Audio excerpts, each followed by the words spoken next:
What if this is a turning word for you today? That God is saying the answer is not for you to shrink yourself. It is to depend on Him and step into it. Now, I see you shrinking and you have your reasons. You don't have a college education. I see you shrinking and you have your reasons. You don't have a support system in your life. I see you shrinking and you have your reasons. The business failed and you're embarrassed. I see you shrinking and you have your reasons. The addiction really has its claws in you. You feel like you're in the hand of Midian. I see you shrinking and you have your reasons. You have been diagnosed with something that you don't know if you're going to live or die in this body. I see you shrinking and you have your reasons. You're really worried about your kids. So now life is just survival and you're stuck here and you can't move here and you feel like if I shrink, I'll be safe. And if I'm not safe, at least I'll feel safe. Because see, when I take these pills, I feel safe. I'm not really safe, but I feel safe. I'm not talking about medication that a doctor prescribed you. I'm talking about when you get in something, when you shrink yourself down to stuff that God is setting you free from. You're shrinking to feel safe. But the Lord told me something and I want to give it to you. God said, you keep shrinking thinking that it'll make you safe. But the answer to your fear is not to shrink yourself down. The answer to your fear is not to shrink yourself. The answer is to get moving. When they do security training, touch somebody, say, get moving, get moving, get moving, get moving. Because when they do security training, they teach you the worst thing you can be is a sitting target. You have got to get moving in this season of your life and not just sit in the thoughts of what could go wrong. We could do this all day. I can give you a list of 10 more things to be scared of that you didn't even know to be scared of. We can do this all day, or you can go in the strength that you have. Now, the problem is that doesn't feel like a lot right now. The wisdom you have doesn't feel like a lot right now. And there are some facts to back that up. So now I just want to stay shrunk. But the problem is you are a sitting duck for the devil down there. You're not serving anybody. You're not encouraging anybody. Some of you quit giving because you started watching the news. Are you crazy? It's called currency. I've got to generate something through my giving so I can receive something as I wait. You're going to sit down there and die down there? Get going in the strength you have. Gideon has a dilemma. He's in a real pickle. He's down low. God is calling him up high. He's down low. God is saying you're a mighty warrior. Now here's the word of the Lord for you. You might be. Think about that. You might be in a hard place. You might be alone living by yourself. You might be in a very difficult dilemma. You might be in a situation where the odds are against you.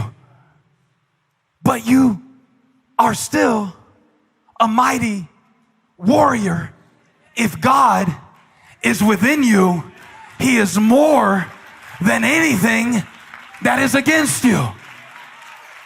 Go in the strength that you have, and the strength that you have will become the strength that you need for what is next.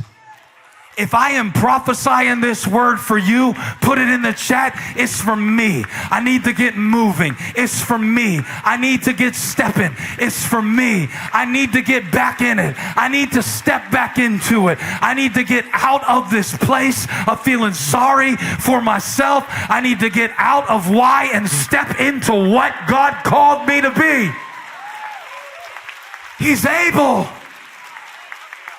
according to His power, This fella named Trenton, I hope he's there right now, wrote me this week, and he serves at Lake Norman on A week. He serves, you know Trenton?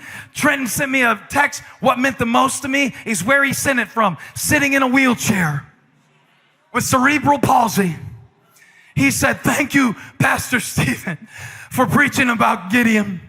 And thank you for the song More Than Able, because it means a lot to me, because I'm disabled. And God started speaking to me. He said, and God started speaking to me that I'm disabled. But when you said go in the strength you have, and I'm sitting in this wheelchair listening to that word, I realize if you take disable and put go in front of it, help me preach this, Trenton. If you take disable and put go in front of it, what does it spell? I said, what, Trenton? He said, God is able. I declare it. Where y'all at? I declare it over your life. God is able. I declare it over your life. God is able. I declare it over your paralysis. God is able. I declare it. I declare it. I declare it. I declare it. I decree it. I establish it. Now unto him.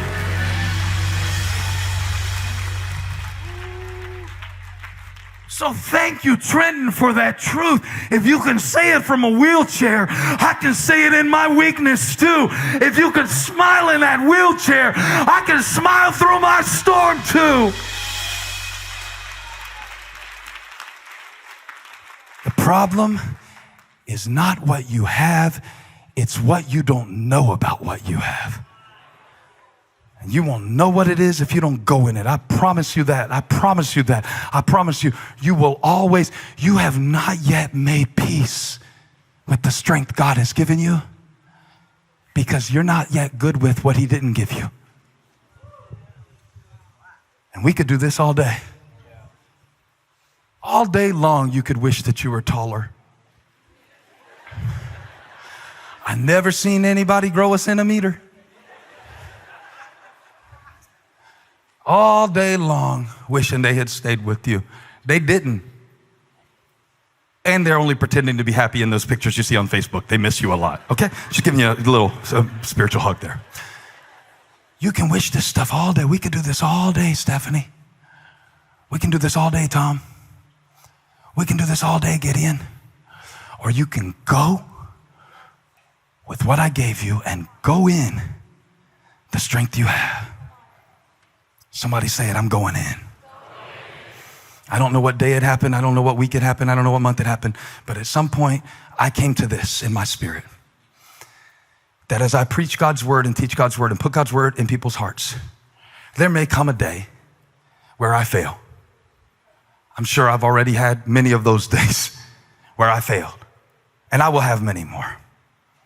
I don't know the future of my life any more than you know the future of your life. I don't know the future of this church any more than you know the future of, you hadn't even decided where you're going to lunch yet today, okay? So let's don't pretend like you got it all mapped out either. What's the 10-year plan for the ministry? What's your 10-minute plan? Let's talk about your 10-minute plan. So God gave me a thought, and I say it a lot.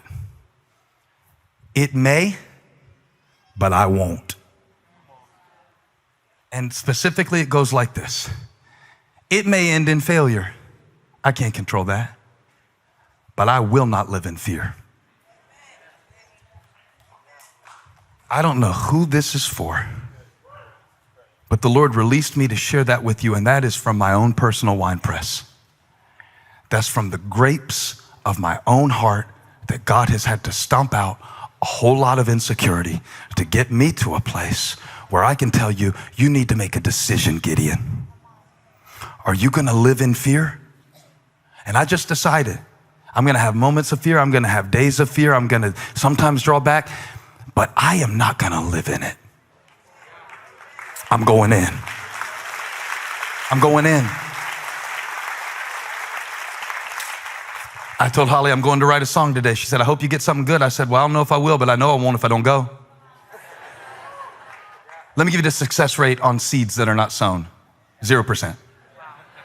100% mortality rate on unsown seeds. Some going in, but we don't go in. Watch what Gideon did. God said, go in the strength you have. And Gideon says something else. Verse 15. He said, pardon me, we're still doing this? We could do this all day. You can make excuses all day. You can list reasons all day. You can talk about why you won't forgive all day. It'll make a wonderful book. Write it, sell it, I'll buy it. But at some point, you got to receive the power and make peace with the power that God has put inside of you.